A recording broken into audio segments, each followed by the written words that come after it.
everyone. I'm Dave Dennis, Director of Safety and Risk Management at Rustic Pathways.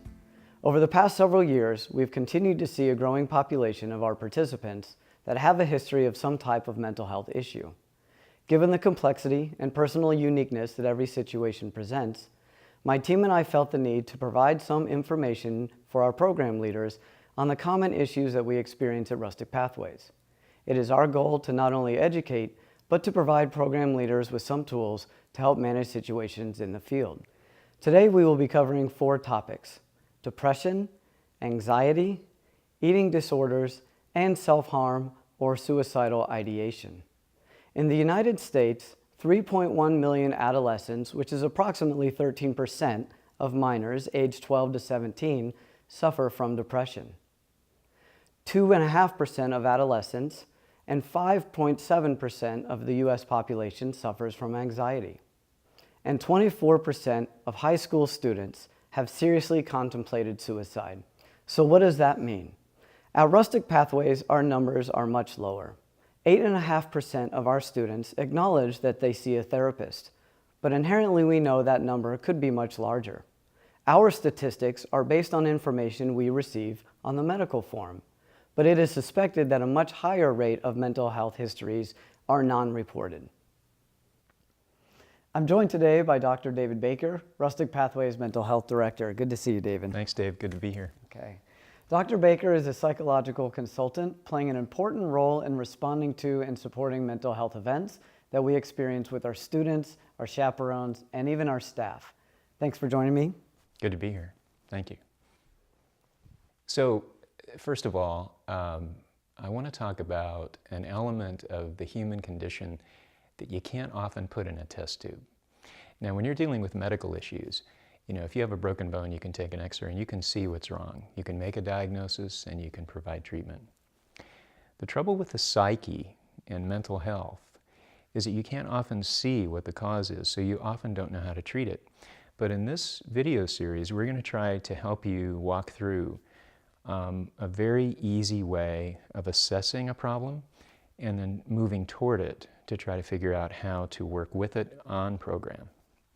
So I want to begin with a quote from one of my favorite writers, James Thurber, who is an American humorist.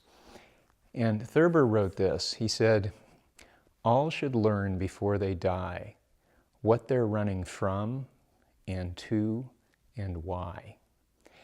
And why that's important is because, for example, you might have a 16-year-old girl show up on program, and she comes with maybe a mood that you pick up. And this mood is maybe shifting from dark to light, or maybe she's struggling with some kind of I don't know. You just pick up something that isn't right. And you watch her over time, and maybe you overhear some conversations, and there are some things going on that indicate that there's a trouble or a problem that she's brought to the program. So as a leader, you might want to move toward that a little bit and begin to inquire about it. Say you find out that she was recently with her boyfriend, found out that she was pregnant. And so she shows up on program and she doesn't know quite what to do. She doesn't know how to talk about it. The timing was bad because here she is ready to have a great time, but this is a struggle for her. How do you manage that?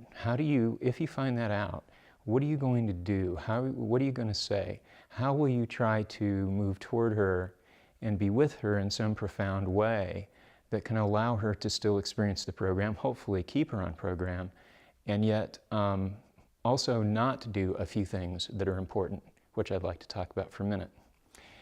First of all, you're not a therapist, and you're not a diagnostician, and you're not a professional. Nobody on Rustic staff expects you to be any of those. But what we would expect you to do is to have a presence with this person.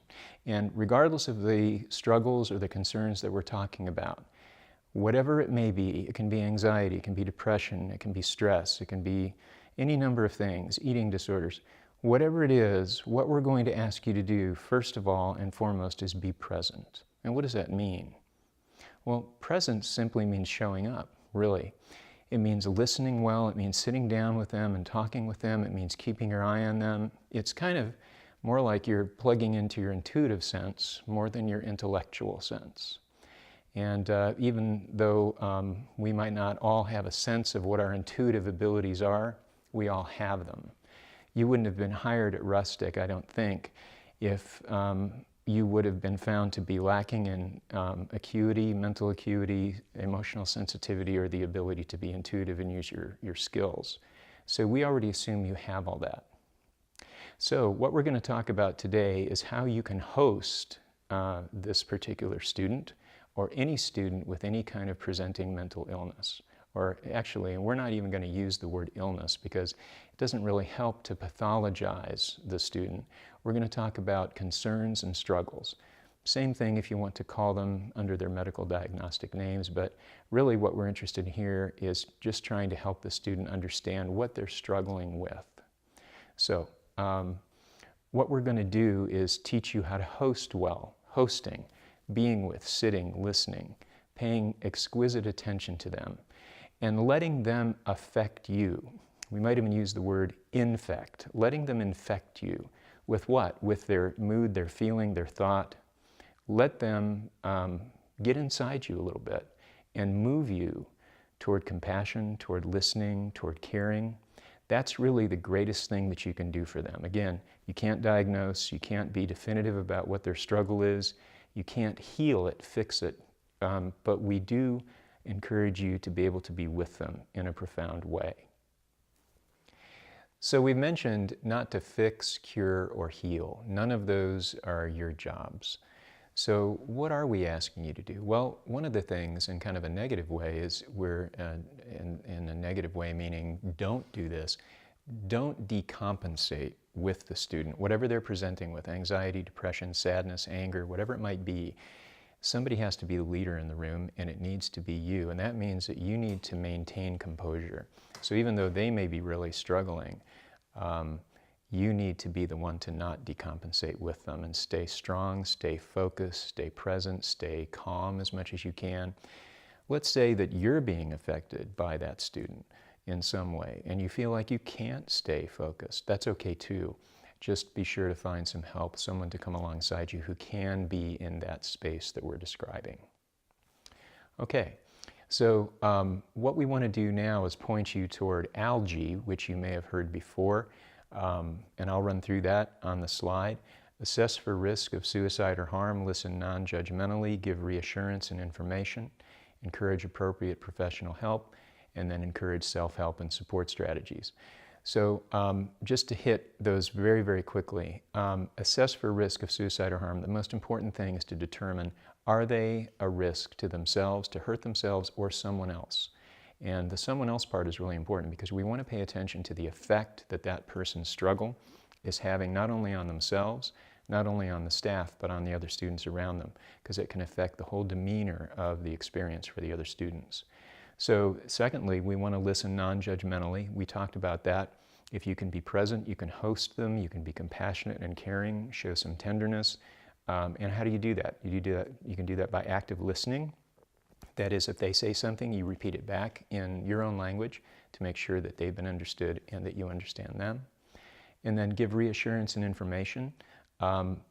If you can, the reassurance is like, okay, you know what? I know it looks bad, I know it looks dark, but it's going to be okay because you're not alone. We're here with you. It's going to be okay. And we're going to do whatever it takes to make it okay for you. That's our commitment as a team. And then information really is about, okay, we want to supply you with enough encouragement so that you can feel solid and secure that whatever it is you're dealing with, we have the data, we have the information, we have the help that you need. Encourage appropriate professional help. At this point, you know, there may not be a professional on program, and you might feel like, well, this is out of my hands as a program leader, program manager. So who do you call? What do you do? Dave Dennis, Director of Risk Management, myself, I'm available, and your program leader, program manager, country director will make decisions with you about who would be most appropriate to reach out to at that time. Then encouraging self-help and support strategies. So there's something you can do. For example, well, we'll give examples about this actually later as we go through the different concerns, but You want to encourage the student to have the confidence to be able to pull all of their resources together that they have as a human being to help calm themselves, soothe themselves. Self-soothing mechanisms are really important. We'll talk some about that later in the tapes. And support strategies. Are there people, for example, students, friends that they've made on the trip that could come alongside them and kind of be along with them, and who they might want to reveal some of their struggles to? Obviously, you as a leader and your co-leaders will be along with them to be able to support, but any kind of support strategies that involve other people coming around them are really the most effective. Now we're going to move into talking about specific mental health struggles. And we're going to talk about things that we see on program, as Dave mentioned in the statistics, the most. We're not going to go into every concern, but we're going to go into the ones that we feel show up the most on program. Hopefully the way we deal with these through role play and explication, that'll be helpful for you.